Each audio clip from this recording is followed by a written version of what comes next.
اپنی اور اپنے ساتھیوں کی صبر کرتے ہوئے اللہ کریم کی رضا کو سامنے رکھتے ہوئے اپنی قربانی اللہ کریم کے حضور پیش کریں گے، اور اس عظیم امتحان کے بعد اللہ کریم ان کو عظیم کامیابیوں سے امتحان فرمائے گا۔ تو یہ ایک عظیم امتحان تھا، بہت بڑا امتحان۔ ایسا کبھی نہیں ہوا کہ بندہ 5ویں کا اسٹوڈنٹ اور اس سے امتحان 16ویں کلاس کا لیا جائے۔ کیا کبھی ایسا ہوتا ہے؟ کبھی ایسا نہیں ہوتا۔ یا بندے نے داخلہ ہی نہ بھیجا ہو، اس کا امتحان لیا جائے، ایسا بھی نہیں ہوتا۔ امتحان اسی کا لیا جاتا ہے جو جس کلاس کا اسٹوڈنٹ ہوتا ہے، اور امتحان اسی کا لیا جاتا ہے جس بچے نے داخلہ بھیجا ہوتا ہے۔ اور امام حسین رضی اللہ تعالیٰ عنہ تو شروع سے چنے ہوئے تھے، شروع سے ہی آپ کا داخلہ بھیجا گیا تھا کہ ان کو اس امتحان کے لیے چنا گیا ہے، یہ امتحان دیں گے۔ ایک امتحان نہیں، امتحان منہ کھولے کھڑے تھے۔ بھوک کا بھی امتحان، پیاس کا بھی امتحان، بچوں کی قربانی کا بھی امتحان، دودھ پیتے بچے، نوجوان بچے، جب امام علی اصغر کی قربانی آپ اللہ کریم کی بارگاہ میں پیش کرتے ہیں، حرف شکایت زبان پہ نہیں لائے، ہاتھ خون سے آلودہ ہے، خون کو آسمان کی طرف بلند کرتے ہیں، مالک تیری رضا پہ راضی ہوں، میری اس ننھی قربانی کو بھی اپنی بارگاہ میں قبول فرما۔ ایک امتحان نہیں تھا، امتحانوں کا مجموعہ تھا، ہر طرف سے امتحان ہی امتحان۔ امتحان تو منہ کھولے آپ کی طرف دوڑے آ رہے تھے، آپ ثابت قدم تھے، قدم ڈگمگائے نہیں۔ مسجد نبوی کے جب امام تھے، ہزاروں لوگ آپ کے ہاتھ چومنے والے تھے، نذرانے پیش کرنے والے تھے، اس سے بڑی عزت کیا ہو سکتی تھی؟ مسجد نبوی میں سکون سے بیٹھے تھے، ہر طرف سے عزتیں تھی، آپ کو باہر نکلنے کی کیا ضرورت تھی؟ نذرانے مل رہے تھے، سب کچھ تھا۔ یزید نے بیعت لینے کا جب حکم دیا کہ امام حسین سے میری بیعت لی جائے، اب ہاتھ میں ہاتھ دینا مقصد تھا، ایک ووٹ کا مقصد تھا، لیکن امام حسین رضی اللہ تعالیٰ کو اپنے مقصد پہ ڈٹ گئے۔ فرمایا وہ دین جس کو میرے نانا نے اپنے خون سے سیراب کیا، جس دین کی حفاظت کے لیے میرے نانا نے پتھر کھائے، آپ کا دان شہید ہوا، کچھ حصہ دان کا خون نکلا، خون بہا، وہ دین جس کی حفاظت کے لیے صحابہ نے اپنی جانوں کے نذرانے پیش کیے۔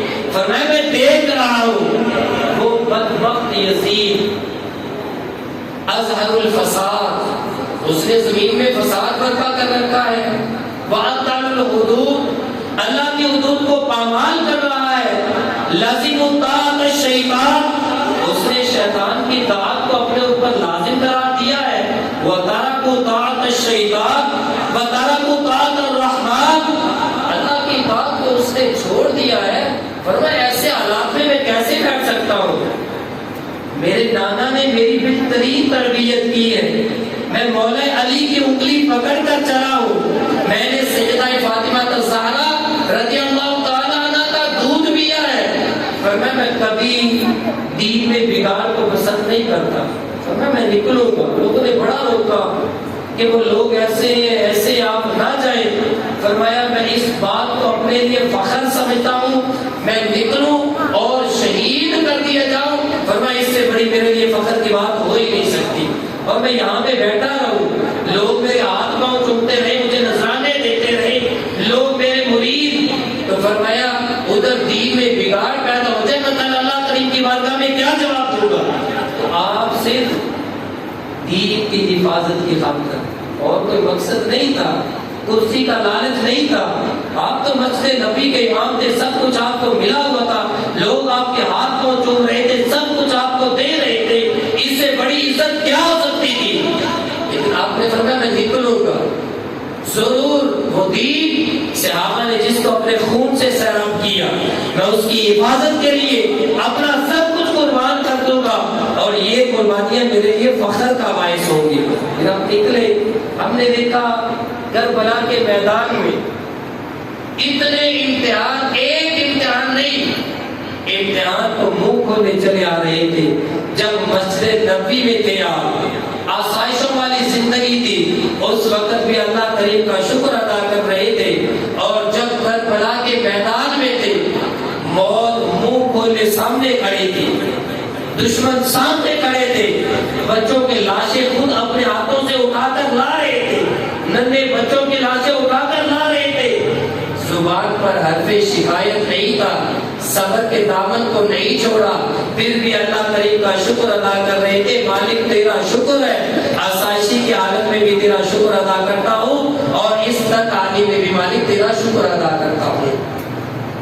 آپ کی زندگی سے، آپ کی سیرت سے ہمیں یہی سبق ملتا ہے، حالات جیسے بھی ہو اللہ کریم اچھے حالات دے پھر بھی مالک کا شکر ادا کرنا چاہیے، حالات میں کبھی اونچ نیچ آ جائے پھر بھی گھبرانا نہیں چاہیے، اللہ کریم کا شکر ادا کرنا چاہیے۔ اور پھر ہم دیکھ لیں کربلا کے میدان میں اتنے امتحان، اتنی قربانیاں، سب کچھ قربان کر دیا، اور بعد میں کیا کیا؟ اللہ کریم کی بارگاہ میں سجدہ کیا، ہر لمحہ ہے لاکھوں سجدے پروردگار کو، ہر لمحہ ہے لاکھوں سجدے پروردگار کو، پر انوکھا سجدہ نبھایا حسین نے۔ دیکھ لیں کربلا کے میدان میں قرآن کیا کہتا ہے؟ وَاسْجُدْ وَاقْتَرِب، اے بندے اگر میرا قرب حاصل کرنا چاہتا ہے نا تو مجھے سجدہ کر، میری بارگاہ میں آ کر جھک جا، اپنے اشرف اعضاء، سر جو ہے نا یہ ہمارا اشرف اعضاء ہے، اپنے اشرف اعضاء میرے سامنے آ کر جھکا دے، تجھے میں اپنا قرب عطا فرما دوں گا۔ تو امام حسین رضی اللہ تعالیٰ عنہ کی اسوہ حسنہ سے کی سیرت سے ہمیں ایک تو ہمیں صبر کا سبق ملتا ہے کہ جتنے آپ نے کربلا کے میدان کو صبر کی یونیورسٹی بنا دیا، اگر کوئی بندہ صبر پہ تقریر کرنا چاہے نا 5-7 گھنٹے کی، تو ایک کربلا کا لفظ کہہ دے صبر کی تقریر ختم ہو جائے کہ وہاں پہ تو صبر ہی ختم ہو گئے۔ آپ نے کربلا کے میدان کو صبر کا مرکز بنا دیا، صبر کی یونیورسٹی بنا دیا، اتنے امتحان سب کو آپ نے اللہ کریم کی رضا کی خاطر قبول فرما لیا، اور آخری لمحے کیا کیا؟ سجدہ کیا۔ ہمیں کیا سبق دیا؟ ہمیں سبق ملا، ہم بڑے دعوے کرتے ہیں، بڑے نعرے لگاتے ہیں، اب دیکھو نا 10 محرم کو ہم نے دیکھا غریب کے غریب گھروں میں بھی اتنا لنگر جمع ہو گئے، ہر جگہ پہ پانی کی سبیلیں، کیا ہر بندہ یہ ثابت کر رہا تھا کہ آپ امام حسین کے محب ہیں، لیکن حقیقی محب تو ہم تب بنے گے جب آپ کی سیرت پہ عمل کریں گے۔ آپ کی سیرت کیا ہے کہ موت سر پہ کھڑی تھی، ہزاروں ساری قربانیاں اللہ کریم کی بارگاہ میں پیش فرما چکے تھے، اور پھر بھی آپ نے اپنا سر سجدے میں رکھا ہوا تھا۔ تو آپ کی سیرت سے ہمیں ایک جو درس ملتا ہے وہ نماز کا درس ملتا ہے، ہر وقت ہمیں اللہ کریم کی بارگاہ میں سجدہ کرنا چاہیے، سجدے کے ذریعے ہمیں اللہ کریم کا قرب حاصل ہوتا ہے۔ آقا صلی اللہ علیہ وسلم دونوں نواسوں سے خوب پیار فرمایا کرتے تھے، خوب پیار، اور ہمیں بھی یہی حکم دیا۔ اسے آگے رسول فرماتے ہیں، ایک دن میں نے رات کو دیکھا، رات ہم سرکار سے ملنے کے لیے گئے، کچھ سوال تھے، ہم نے سرکار سے جب سوال کیے تو ہم نے دیکھا آقا صلی اللہ علیہ وسلم کی چادر مبارک کے نیچے کوئی چیز حرکت کر رہی تھی، تو فرماتے ہم نے پوچھا یا رسول اللہ آج عجیب معاملہ ہے کہ چادر کے نیچے حرکت ہو رہی ہے، تو فرماتے سرکار نے جب یہ سنا نا فکاشف، سرکار نے اپنی چادر مبارک کو کھول دیا تو ہم نے دیکھا سرکار کے بیٹھ میں امام حسن اور امام حسین رضی اللہ تعالیٰ عنہ تشریف فرما دی، وہ عظیم نواز سے جن کی خاطر اب سرکار نماز پڑھا رہے ہوتے، کیا ہوتا سرکار سجدے میں جاتے، دونوں نمازیں سجدے میں سرکار کے اوپر آ کر بیٹھ جاتی۔ اب آقا صلی اللہ علیہ وسلم جب سجدے سے اٹھتے، دونوں نمازوں کے بازو پکڑ کر نیچے اتارتے، انہیں اپنی گود میں بٹھا لیتے، دوبارہ سجدے میں جاتے، دوبارہ وہ چڑھ جاتے، یعنی یہ اللہ کی نماز ہو رہی ہے، تو دونوں نمازوں کو بہلایا جا رہا ہے، اتنی محبت۔ حدیث پاک میں آتا ہے نیل صحابہ جب آئے نا تو انہوں نے اس طرح کا معاملہ دیکھا تو انہوں نے دعو گما، ان دونوں کو روکنے کا ارادہ کیا۔ سرکار نے کہا خبردار ان دونوں کو کوئی روکے نا، اللہم انی احبہما، اے اللہ میں ان دونوں سے پیار کرتا ہوں، فاحبہما، تو بھی ان سے پیار کر، واحب من احبہما، اے اللہ قیامت تک جو بھی ان سے پیار کرے اے اللہ تو بھی اس سے پیار فرما۔ تو پتہ کیا چلا، دونوں نواسوں کی محبت یہ اللہ کریم کی محبت کی سند ہے. اگر ہم دونوں نواسوں سے محبت کریں گے تو اللہ کریم ہمیں آپ کی محبت عطا فرمائے گا. اللہ کریم کی پاک بارگاہ میں دعا ہے کہ اللہ کریم ہمیں امام حسن اور امام حسین رضی اللہ تعالیٰ عنہ، ہم نے آپ سے محبت تو کرتے ہیں، بڑے دعوے کرتے ہیں، اور الحمدللہ سنی اس خون کو کہا جاتا ہے جو صحابہ سے بھی محبت کرتا ہے اور اہل بیت سے بھی محبت کرتا ہے. یہ نہیں کہ ہمارے ہاتھ میں ایک ہاتھ میں اہل بیت کا دامن اور دوسرے ہاتھ میں صحابہ کا بغض. ہمارا یہ عقیدہ نہیں ہے. ہمیں وہی تعلیم جو آقا صلی اللہ علیہ وسلم نے دی ہے، ہم اس تعلیم میں سختی سے عمل کرتے ہیں، سرکار کے اصحاب سے بھی محبت کرتے ہیں اور سرکار کے اہل بیت سے بھی محبت کرتے ہیں، اور دونوں کی محبت لازم و ملزوم ہے. اللہ کریم نجات اسے عطا فرمائے گا جو آقا صلی اللہ علیہ وسلم کے ساتھ تعلق رکھنے والے ہر شخص سے محبت کرتا ہے. اللہ کریم اہل بیت کے مزید درجات بلند فرمائے، ہمیں اہل بیت کی پکی سچی محبت عطا فرمائے. وما علیہ